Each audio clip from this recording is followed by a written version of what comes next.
Excellencies, Heads of State and Government, Philippe Nyusi, President of the Republic of Mozambique, Patrice Trovoada, Prime Minister of the Democratic Republic of Sao Tome and Principe, Robert Megrebeme Mambe, Prime Minister of the Republic of Cote d'Ivoire, Amir Ben Ahmed, President and founder of the Africa CEO Forum, Makhtar Diop, Managing Director of the International Finance Corporation, Honorable Prime Ministers, Ministers, and senior government officials, Chief Executive Officers and members of the private sector, distinguished ladies and gentlemen, dear friends, I'm very pleased to be with you today for the Africa CEO Forum. First, I wish to welcome you all to Kigali. I hope you will enjoy your stay with us. I also want to thank the organizers, the Jeune Afrique Group, for hosting Africa's iconic business conference here in Rwanda for the second time. Thank you also to Makhtar Diop and the International Financial Corporation, one of Africa's most reliable partners. The private sector in Africa and the world at large plays a pivotal role in the trajectory of our development.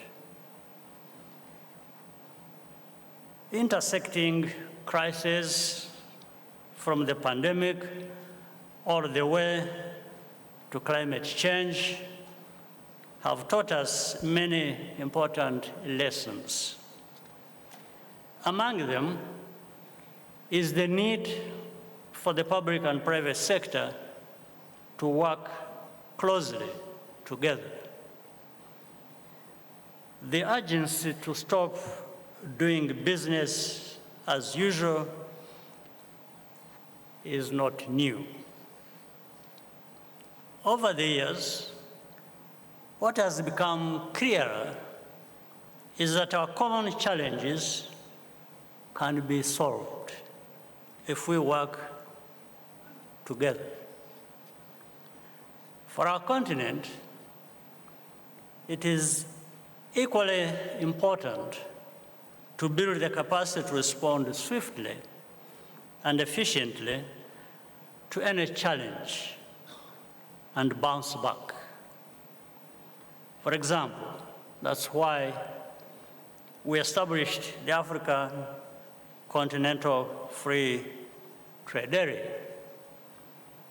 The rationale is that we have the resources, but we need to be able to share them amongst ourselves. Here I also want to add that the more united Africa is, the more productive our engagement with the partners will become. Integration for Africa's business community is an opportunity to grow our markets and become more competitive. Africa does not have to ask for a seat at the table.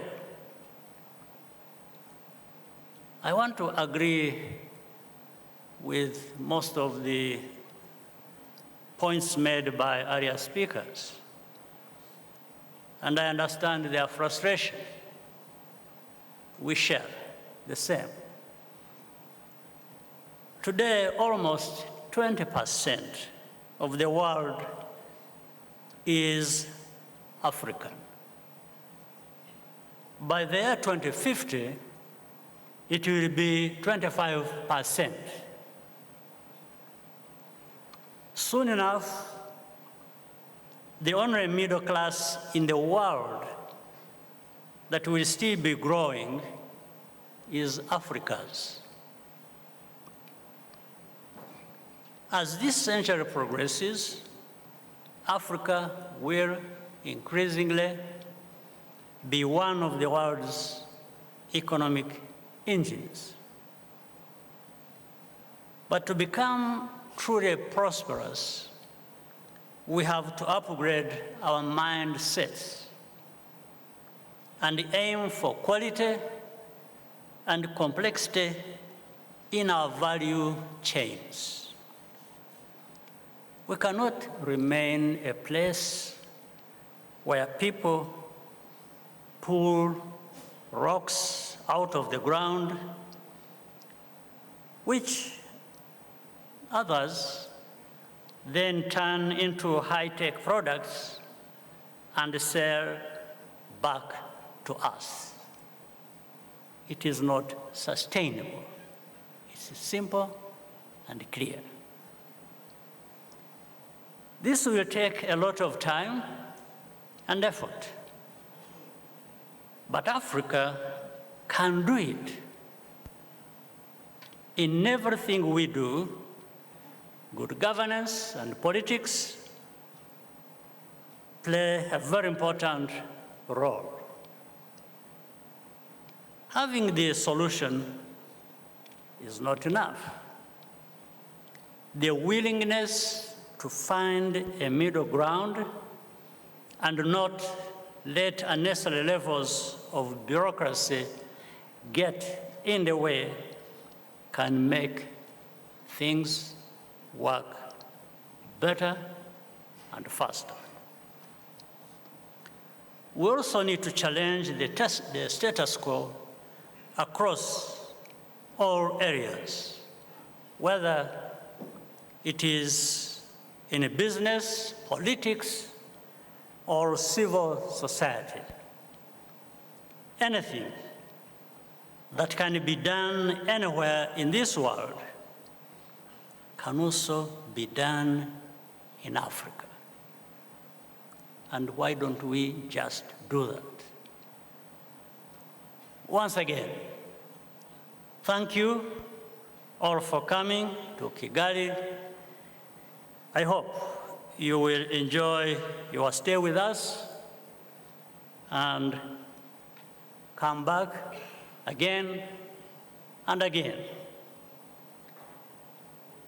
My simple but very important task, therefore, this morning was to welcome you and thank you, and we are happy to work with you.